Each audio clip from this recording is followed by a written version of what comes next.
It's really, really good to be here.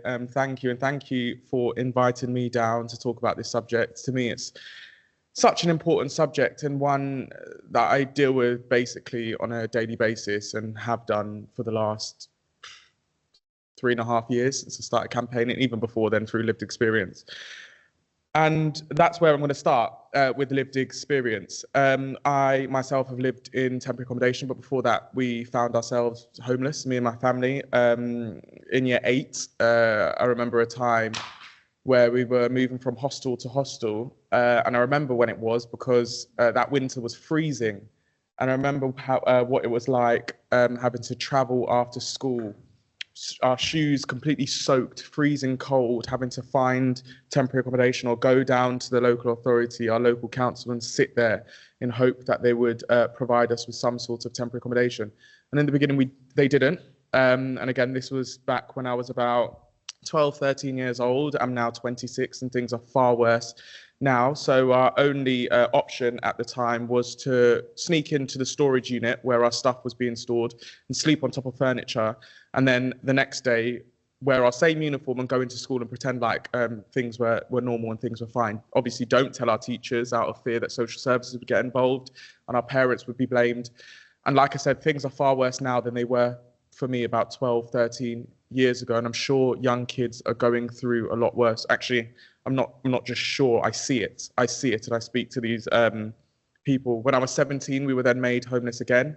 Luckily enough, after spending hours sat in our local council, they did provide 2 options. That was to move to Luton during the year where I was studying for my A-levels and my sister was studying for her GCSEs, or take the one form of temporary accommodation that they had to offer, and that was a converted car garage in West Norwood. And now for us, that was the only option. We had never lived outside of London. Again, we were in crucial stages of our education, myself and my sister. The school made representation and asked for us not to be forced to move at that time. And things it was playing on our mental health. It was very stressful. I remember the time that it happened, and I always reference this because it was the time I remember waking up one morning in 2017, watching the news and seeing aerial shots of Grenfell and the tower still ablaze the morning after. And it was at that point that I realised that people like me, being stood in that garage and looking at that on TV, and those that were living in Grenfell were, 1, very similar, and 2, treated very differently to others within society, seen as less than. And that was the first time it was made clear for me. We were there then until 2018, and luckily we moved into social housing after that, but even that was a complete nightmare. But obviously we're here to talk about temporary accommodation, so that's what I'm going to do. So that was my experience as a child. And the statistics are very clear, and they are worrying, they are depressing, they are shocking, they are completely unacceptable. In a way, we have failed kids, young people, those from working class backgrounds, some of the country's most desperate individuals and most in need, most vulnerable individuals. We have failed them and continue to fail them, and it is nothing short of an absolute national disgrace, quite frankly. £4 million is being spent per day on temporary accommodation by London councils. That was a statistic that came out yesterday.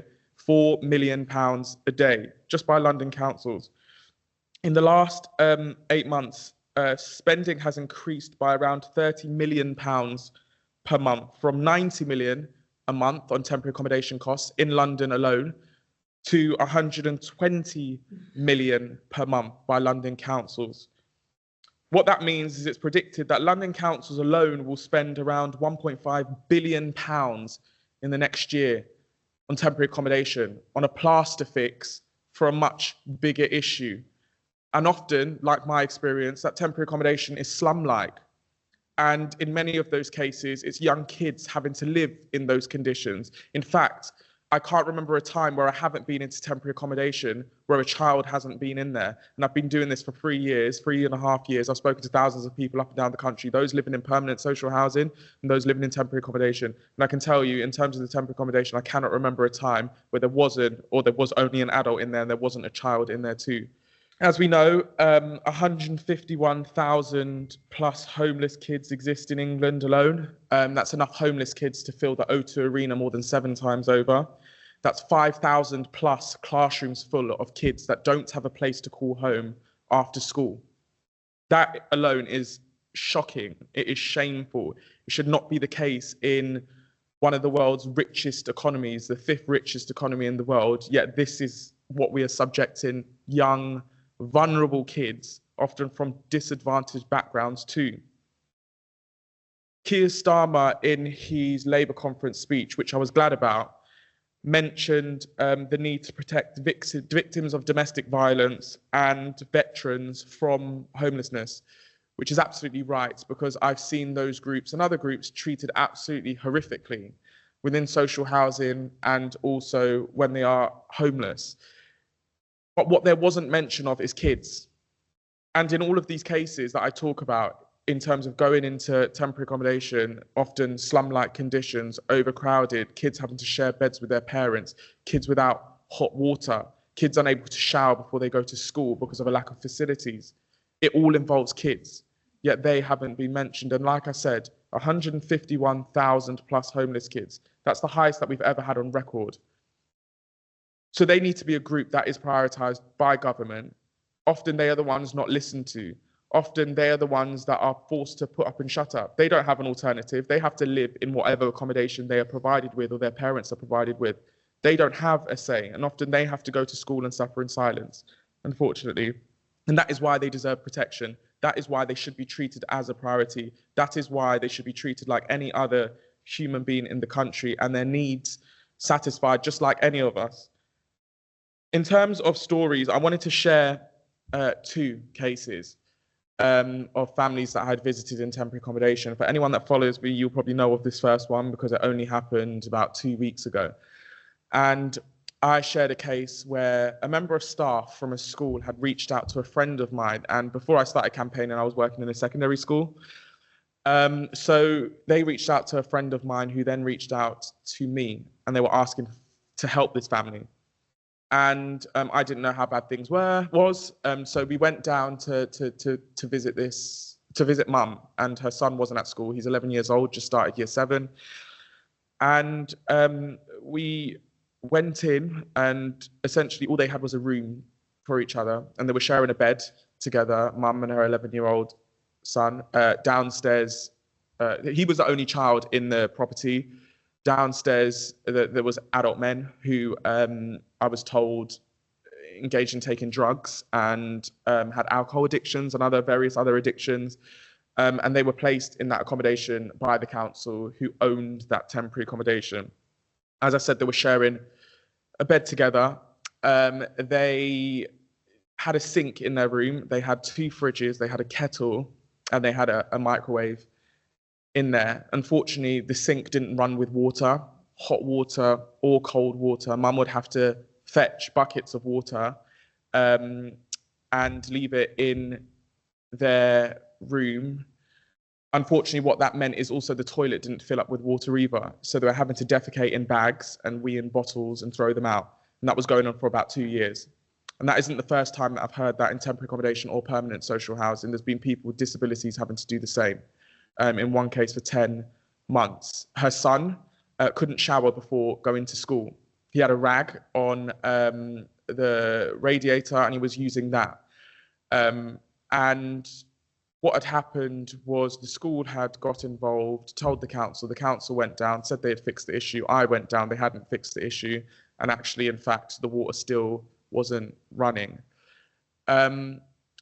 He was extremely depressed. It took taking it to ITV News, highlighting it, then getting the Children's Commissioner involved, then also shaming them online twice for them to admit that this was wrong and actually the family needed to be moved. Had that not happened, the family would still be there.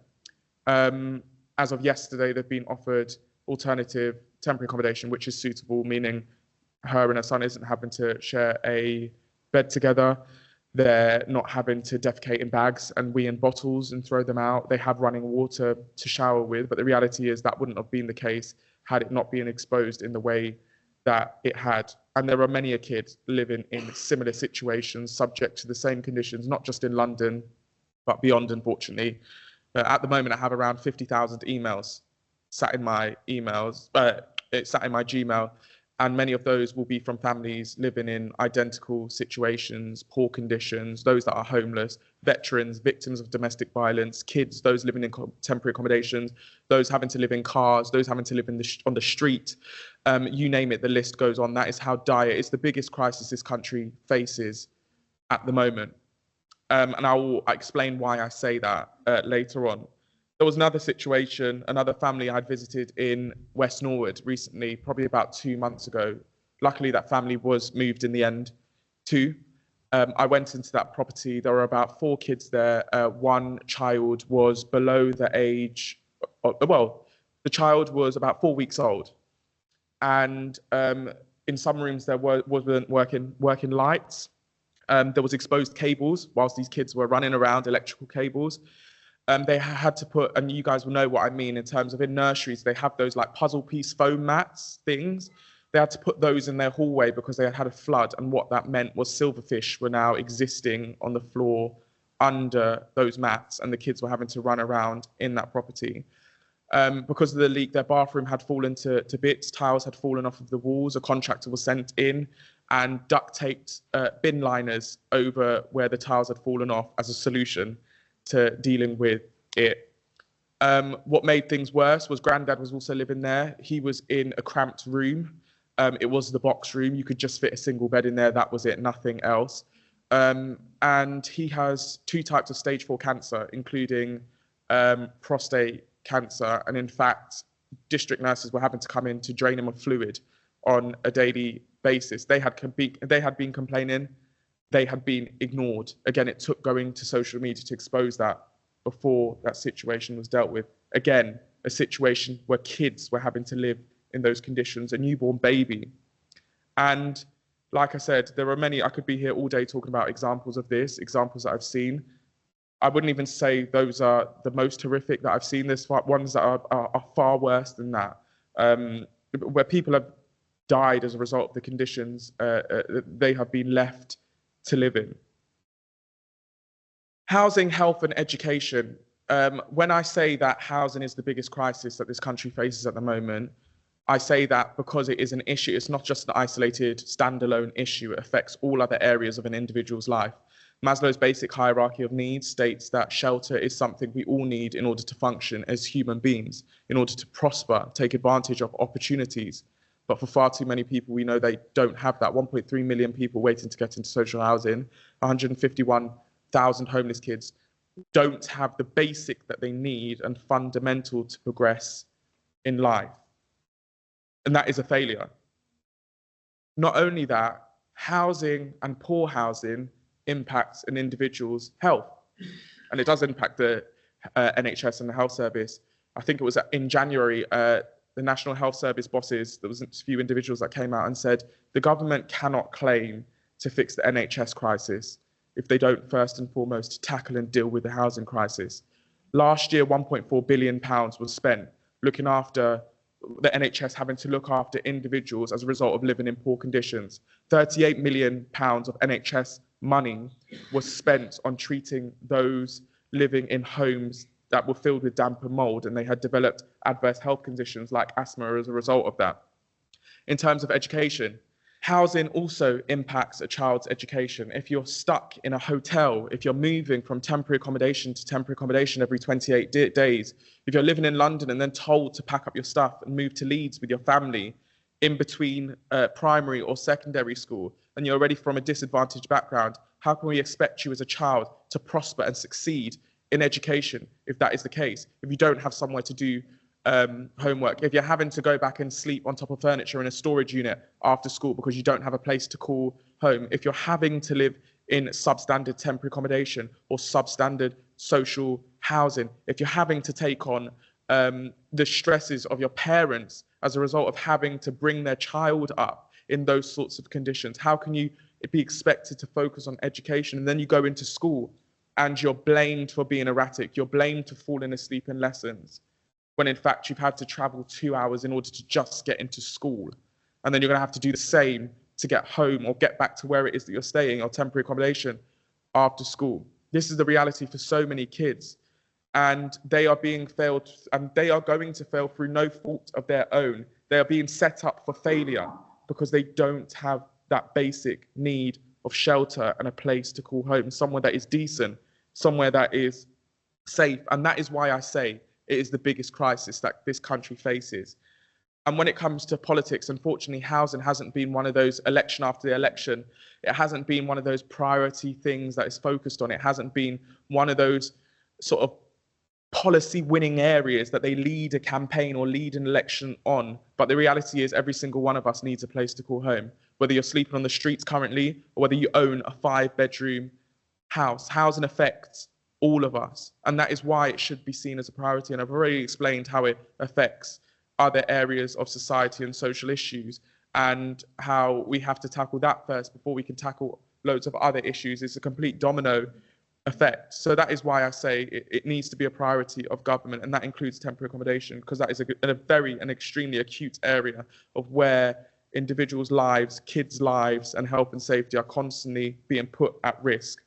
While councils continue to hemorrhage money they say they do not have. Instead of plaster fixes, we need to be creating permanent solutions, permanent homes for these individuals. The 151,000 homeless kids on council waiting lists aren't waiting to get into the private sector. In many cases, their parents cannot afford to privately rent. In many cases, they are in or on council waiting lists because they could not afford to rent privately. They are waiting for social housing, council housing, which unfortunately has been neglected for generations. We know that we have 2 million more less council homes than we did in the 1980s, yet demand has continued to increase. Now, going by basic maths, we're never going to tackle the crisis unless we focus on the core issues and creating permanent solutions rather than plaster fixes. I talked about 120 million pounds per month, an increase of 30 million in the last 8 months. That number is going to increase if the number of kids ending up in temporary accommodation or on council waiting lists continuing to increase, and this issue isn't tackled with properly. If we're not building the homes, we can only expect it to head in one direction, and that is to increase. What the government needs to do is turn that around. Instead of hemorrhaging money, right, on temporary accommodation, more than £2 billion will be spent in the next year on temporary accommodation costs. Imagine if that money was being invested in building the homes that we need, the long-term permanent solutions. Imagine if £4 million a day was being spent instead of temporary accommodation, building the homes, decent, safe, affordable homes that people so desperately need and so desperately deserve. Not only that, it's predicted between 2021 and 2026, we as a country will spend £70 billion on housing benefit. £70 billion going into the private sector, whether that be for homes being offered by private landlords, who we also know are offering homes in many cases which are substandard. 1 in 5 homes in the private rented sector doesn't meet the decent home standard. 1 in 4 in the social housing sector doesn't meet the decent home standard. Yet we are spending that much money in terms of, and I also must make the point that in terms of those homes and in terms of that housing benefit, I believe in terms of councils across England, 40% or thereabouts, it was a statistic released by Southwark Council, 40% of the homes being rented back were ex-council properties or are ex-council properties. And that shows where we have fundamentally failed, and we have to turn that. Imagine if we were spending that £70 billion over the next 5 or 6 years on building homes, building council homes. We tackle this crisis a lot quicker than we are on track to. But we are hemorrhaging money that we do not have, money that should be going on permanent fixes rather than plaster fixes. In terms of the direct link between health and housing, at its worst, people are dying. I've said this before. When I first started campaigning, I was worried that people would think it's an exaggeration. It's not, it's fact. We've got people living with terminal illnesses. My dad was one of them, in substandard conditions, whether that be social housing or temporary accommodation. I've spoken to people with lung cancer, living in homes or accommodation filled with damp and mold, those with disabilities. those with terminal illnesses. I remember one lady reached out on behalf of her and her son. She had stage 4 breast cancer and bone cancer, I believe. The reason she was reaching out wasn't just because of her housing situation. It was because of the housing situation, but she was more concerned with making sure before she died that her son had somewhere safe and decent to live as her priority. Now, that to me showed me that just how dire the situation was, but the fact that we are not asking for red carpets to be rolled out. We are asking for the absolute basics that us as individuals, every single one of us, should absolutely deserve.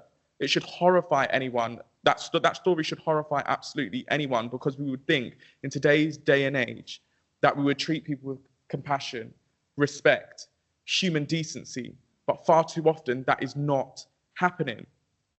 55 kids have died in temporary accommodation since 2019. 42, or more than 55 actually, and more than 42 of those have been less than a year old. That proves that within these conditions, within temporary accommodation, people, young people, kids who currently aren't being seen as priority are dying as a result of the conditions that they're having to live in, but also through conditions that they cannot change, that they cannot influence, that they cannot have a say, which currently they do not have a say about.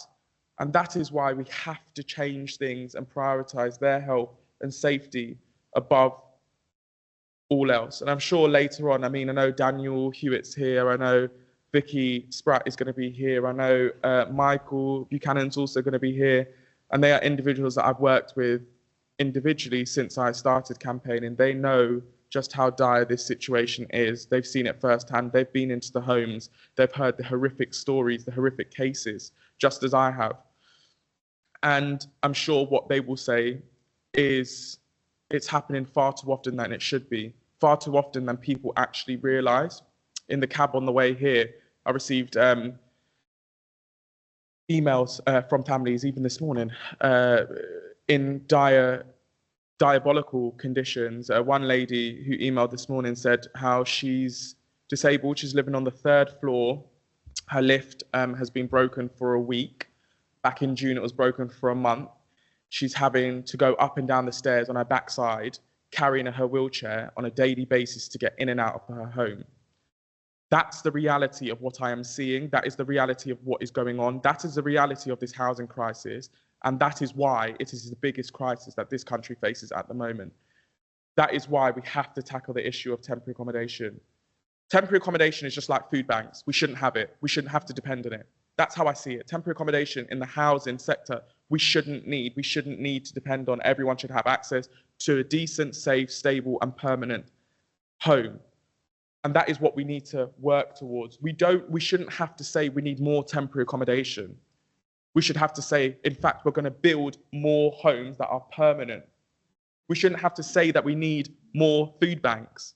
We should say that we're going to provide access for everyone and make sure everyone has access to food as a basic need.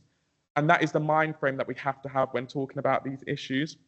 Like I said, the 151,000 homeless kids aren't waiting to stay in temporary accommodation. They want somewhere that they can call home and take their friends back to after school. And unfortunately, as an absolute basic, they don't even have that. That's what we need to remember, and that's what we need to focus on.